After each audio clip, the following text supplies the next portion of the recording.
Hey, what's up, everybody? You're now tuned into T.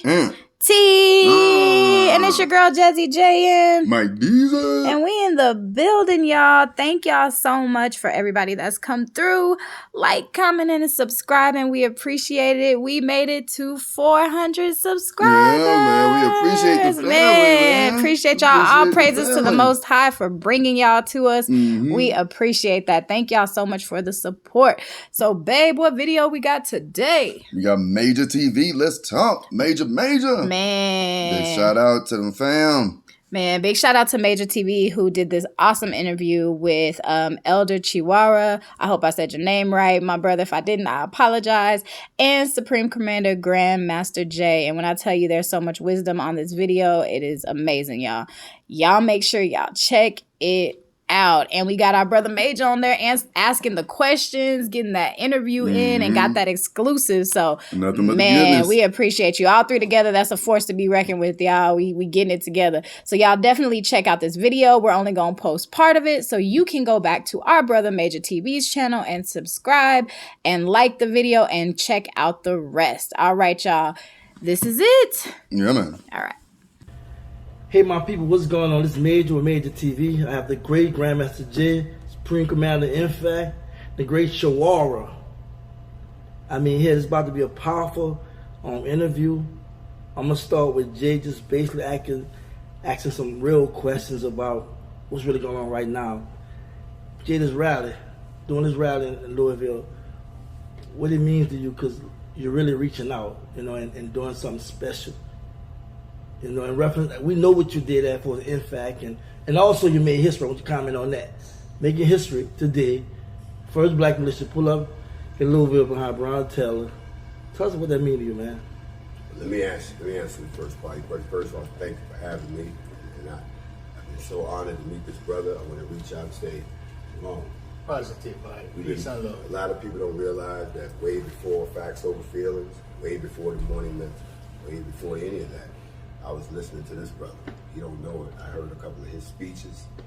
I used to feature him on my IG channel. Right. As a matter of fact, when people started hearing me scream, ooh, that comes from this brother right here. This is the person that actually is one of my learning sources. If y'all want to get into my library, one of the pieces is sitting right here. You didn't even know that. That's why I was so happy when I saw him coming. Like, okay, they're touching the right people. Now, as far as the drop the charges rally and weekend that's happening here in Louisville, this is being put on by Louisville. It's not being put on by me. I was very honored when I got the invitation. I was taken aback because I've been going through this ordeal with the U.S. government, these bogus charges for about 7 or 8 months now. And during that whole time, I'm just going to be honest, no one has protested for me. No one has, there hasn't been any visibility in the streets, so to speak. It wasn't like when you pulled up for Breonna Taylor. I'm not from Louisville. I'm a descendant, just like everybody else, from slavery. And I saw an injustice against a black woman. And they say the black woman is the most disrespected person in America, I feel like, in the world. So that was personal to me. So for us to come from out of town to pull up and represent, for her to try to get transparency in the case and get some type of satisfaction for the people, you can imagine my concern when I didn't see the same thing happening for me. So this particular weekend, not just on just the rally itself, it's actually three days of events that they're doing. Drop the charges, not just for me, but for a lot of people who were actually charged during that time period for Breonna Taylor, who were exercising their constitutional rights. A lot of those charges have been dropped because of the backlog in the court system that's happened because of COVID-19 and the quarantine. They got bigger fish to fry, so they're really not going to sit there and just dilly-dally all these small, these cops just grab these people and, that's it. So they figured, and listen, while we asking for charges to get dropped, there's somebody who we need the charges dropped against, and that's Grandmaster J. So when they reached out to me, and to do it on the anniversary of the first march into Louisville for Breonna Taylor, it's very significant to me. As a matter of fact, it moved me to the point where I said that, okay, it seemed appropriate, and I would definitely be there and I would participate. And so I would say that it shows that the people Not all of us, but the people themselves had their hand on the pulse of what's going on, and a lot of people think that we are not paying attention. A lot of us are paying attention. But what we do as a people, we observe quietly until we reach a certain point where if we don't see some action, it's going to be some action. That's just how we are as a people, and I think that the folks in Louisville, they didn't see any action, and now it's almost a year now. So they decided to have these events, and of course I agreed to participate. So I'm honored to be here, and I'd like to send a thank you out to all of the different factions that came together. They got over their differences. There are a lot of different groups that didn't really rock with each other. They put those aside. They united, and then of course they became excited when they heard about the new direction that the NFAC was going in with regards to helping the people, feeding the people, teaching the people, all these different programs that we're rolling out. So that means you can get in where you fit in. Even if you're a felon, you can still get into some of these programs. Okay, it's not about the guns, just the guns anymore. Remember, our mission was to protect the people, was to teach the people, and was also to feed and grow the people. So we've already showed you we can protect them. We did that 5 times last year successfully by pulling up on situations, not for show, not for recognition, but to address grievances with this institution that continue to wrong us. And anybody who does their real research will see that laws have been changed in the wake of those things. And we thought we had set something in motion that would, continue on its own. So there are other people who can probably pick up that baton and run with it. But now we have to start to address internally. Same way they're trying to get into you internally with that vaccine, if I could be so blunt. We got to get into ourselves and be our own vaccine. See, there's another disease we got. See, I'm about to get happy up in here. Let me tell you something. We already got a pandemic. We already got an epidemic. We already got a virus that's ravaging us as a people, and it's called institutionalized racism, and the fact that they robbed us of our generational wealth, the roots. So we've been chasing the bag. When they say we're chasing the bag, see, they don't have to chase the bag because the bag is given to them by their families. They have generational wealth. We got to make a bag and hope we can hang on to it. So I look at all of these systemic problems.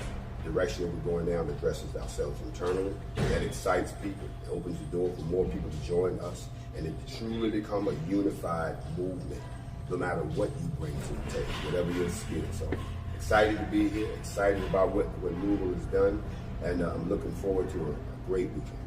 Thank you so much. That was very positive and informative. And to the elder, Wara, I have a problem pronouncing his name. How I feel to be recognized and honored by Grandmaster J, considering the fact that you have been like to me in the background. When you came out, I first seen you resurface on OCD Great Channel. Somebody told me you spoke about me. And you and I since then have built a very, very positive relationship. And, into a situation where we're being asked to revive ourselves. We're not really asked to survive anything. The illusion that we must survive something is an illusion. And we're here to revive who we are. Our ancestors and foreparents have already survived, and that is the source of our pride. We are a proud and powerful, strong people. We are proud and powerful, strong people, and we are those who come now to revive. And so when I first, through the grapevine and the communication system of this nation, came into contact with NFAC, Grandmaster J, I was very pleased to see that, because I saw that this is a very important reality for us. We need that. And so ever since that moment, I've been really clocking and checking. And when the disturbance came, which we now are here to go ahead and drop the charges, because anybody with a half a brain, not even a half a brain, you don't even have a half a brain, would realize that this is an unjust situation. And it is only right that justice be respected and be given to those who are unjustly drugged through a situation that is not incorrect. So we're reviving a reality that our people, with or without Malcolm X, with or without Marcus Garvey, with or without Martin Luther King, with or without Grandmaster Jay, we are going to revive ourselves. But we are blessed at this time to be able to sit in this point in time with Grandmaster Jay, because the scene has changed, has evolved to a different reality. It's an evolutionary movement. It's a revolution. It's a struggle, but it's an evolutionary struggle. It's an evolutionary revolution. Evolution is what has to be respected. So those who do not want to evolve, they become victims of evolution, not victims of NFAC, not victims of Marcus Garvey, not victims of the Grandmaster Jay, not victims of Malcolm X, but victims of evolution. Black or white, makes no difference. Male or female, young or old. Evolution is to be respected because evolution is creation, evolution is God. Let me ask Jim J this. You had a great show on Diamond Show TV, and there was, I mean, we now noticing that there are kings and queens that think highly of you. What do that mean? What do that mean for Jim J in reference to how you think about you and then the future Jim J? First of all, it doesn't mean a thing to me personally. I don't look at it that way. I never did. If you remember in the very beginning when I first rolled out the vision that the ultimate goal was the establishment of the United States, or the United Empire of Africa, devoid of all foreigners that are currently on our motherland soil that are exploiting us, the puppet regimes, robbing us of our resources, our culture, digging up our ancestors, and a whole lot of other things. I had a whole list. And I also said that to the rulers that were there, that the only way it would happen is that for you all to unite yourselves in spite of your differences, and then unite behind a single point, didn't say person, point, and push it forward like we did in the past, which is what all countries have done when they've chosen to ethnically cleanse themselves of certain groups. There needs to be a cleansing of the motherland. When my message began to reach into the motherland, and I began to get feedback, first from the puppet regimes, which meant they noticed the message, but they really didn't think it was a threat, so they kind of ignored the message. But that message has now filtered down to where the true power rests, and that rests with the tribal leaders and the kings, who in effect have a political power taken away, but not their financial.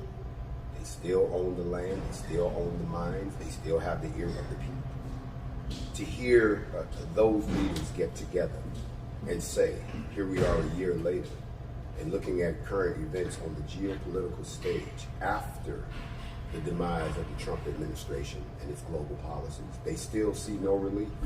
They just see another episode of the same old, the tentacles of Babylon into them. Now they've got some new players, the Chinese, and of course a few other folks that have now moved in for the kill. They've already raped, robbed, and plundered Africa for so many years, divided us up, passed us around like a cheese plate at a party.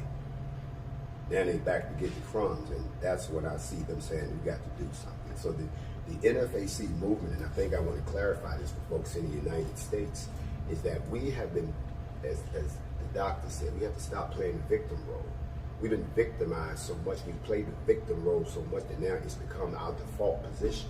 We're never the offender anymore. So what has happened now is we think that it's only happening to us, when the truth of the matter is, if you broaden your third eye and broaden your geopolitical scope of the world, you'll find out that it's happening to us in different ways all around the globe. And at this particular point in time, everybody around the globe wants relief. Here's why. What cemented it was when whoever dreamed up this idea for a pandemic, whoever came up with this brilliant idea that I know how we can control the world, we're going to put the whole world through a problem. But when you did that, you brought everybody into a collective consciousness on one accord. And then you stuck them in the house, so they had no choice but to listen.